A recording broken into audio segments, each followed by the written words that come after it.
warahmatullahi wabarakatuh. Halo adik-adik, apa kabar? Kali ini kita berjumpa lagi bersama kakak Fathiah Umulizah dan kakak Afifah Salsabila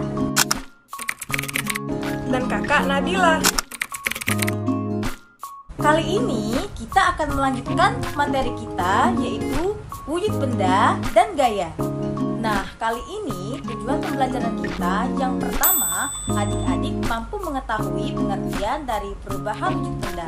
Yang kedua, adik-adik mampu mengetahui macam-macam atau jenis perubahan wujud benda. Dan yang ketiga, adik-adik mampu mengetahui contoh peristiwa perubahan wujud benda dalam kehidupan sehari-hari.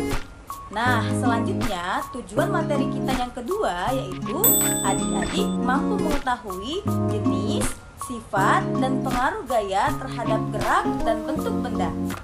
Baiklah, sebelum kita mulai, kita baca bismillah bareng-bareng ya. Bismillahirrahmanirrahim. Baiklah, sudah siap? Let's go! Adik-adik ada yang tahu apa itu perubahan wujud benda? Ya, betul sekali. Perubahan wujud benda adalah perubahan yang terjadi pada suatu benda dengan wujud atau bentuk yang berbeda. Perubahan wujud benda bisa terjadi karena adanya peristiwa pelepasan ataupun penyerapan kalor. Nah, adik-adik, ada 6 jenis perubahan wujud benda, yaitu membeku, mencair, mengembun, menguap, menyublim, mengkristal, atau istilah lainnya adalah deposisi.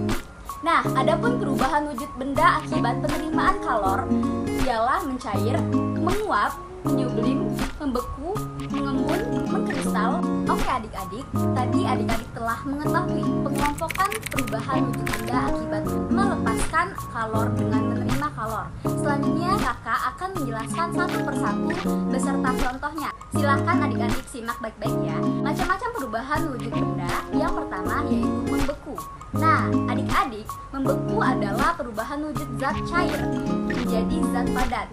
Nah, ini adalah salah satu contoh dari perubahan zat cair ke padat dalam perubahan sehari-hari. Air yang dimasukkan ke dalam lemari pendingin atau freezer, lama-kelamaan air tersebut berubah menjadi es. Selanjutnya, jenis perubahan wujud yang kedua yaitu mencair.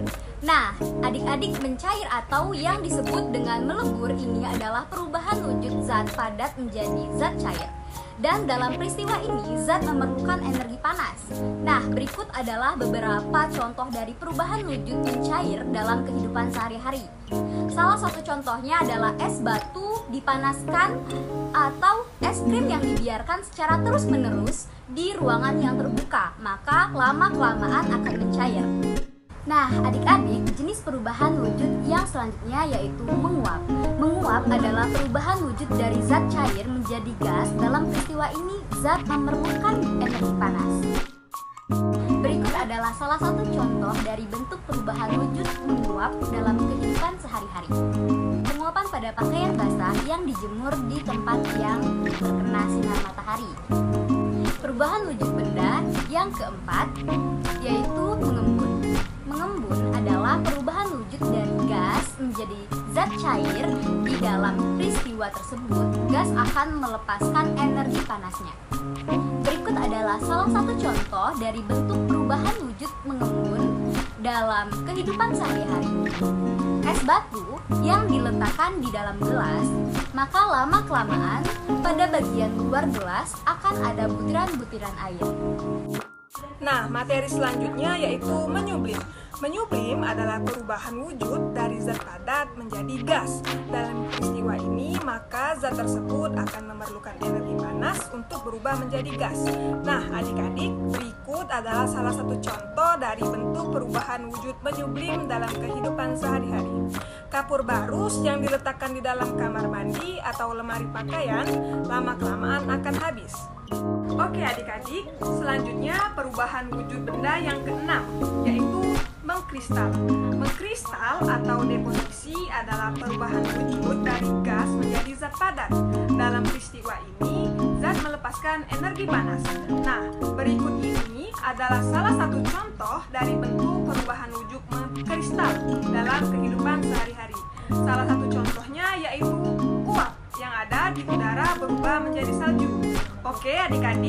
agar kita lebih memahami lagi jenis-jenis perubahan wujud benda yang ada, yuk sama-sama cermati bagian segitiga perubahan wujud benda berikut ini. Nah, seperti yang kita ketahui, wujud benda ini dikelompokkan menjadi 3, yaitu padat, cair, dan gas. Oke, selanjutnya kita akan membahas materi yang kedua, yaitu materi gaya. Sebelumnya, kita mengingat dulu ya pengertian gaya.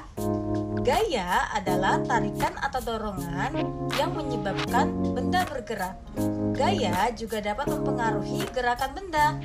Lalu, pengaruh gaya terhadap benda, yaitu salah satunya, gaya dapat mempengaruhi benda diam menjadi bergerak.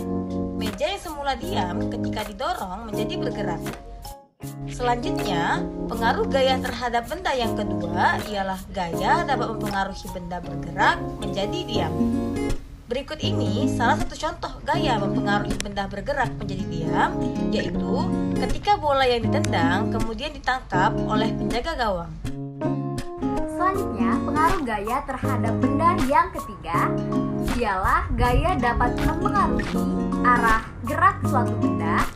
Berikut ini adalah salah satu contoh ketika pemain kasti memukul bola yang dilemparkan kepadanya, bola itu akan terlontar ke arah lain sesuai dengan gaya yang diberikan.